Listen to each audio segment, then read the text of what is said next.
Sa croyance, c'est qu'avec ses mains, il peut économiser 30% de marge facilement. Est-ce que tu lui conseilles de faire les travaux lui-même? C'est une question complexe. De manière générale, on a souvent des personnes qui me posent la question, est-ce que c'est intéressant de faire les travaux soi-même? Est-ce que ça vaut le coup que je fasse parce que je sais faire? Il n'est pas nécessairement pertinent de faire une chose qu'on sait faire soi-même, parce que c'est pas toujours très optimisant. En l'occurrence, moi je vais pas trop recommander aux gens de faire des travaux eux-mêmes, parce que c'est pas leur métier. S'ils veulent se lancer là-dedans, il faut qu'ils ouvrent une boîte d'artisans, d'ouvriers, et c'est légitime, ils ont le droit de vouloir faire ça. Mais si tu veux être marchand de biens, ça veut dire que ton boulot, c'est de trouver et de créer des opportunités immobilières. Pas forcément d'aller faire des travaux. Maintenant, je comprends que quand on se lance, il y a parfois des circonstances dans lesquelles on n'a pas trop le choix et c'est relativement pertinent.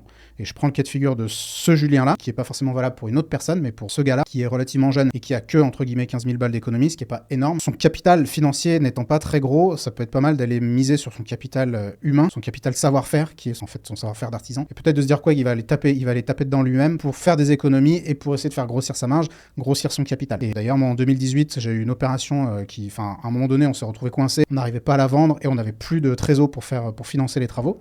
Et la banque n'a pas voulu nous financer les travaux. Pendant 5 mois, on s'est fait chier à retaper une maison de 200 mètres carrés parce que les circonstances l'imposaient. Est-ce que je le recommande? Certainement pas. Mais il y a un moment donné, on ne fait pas toujours ce qu'on veut.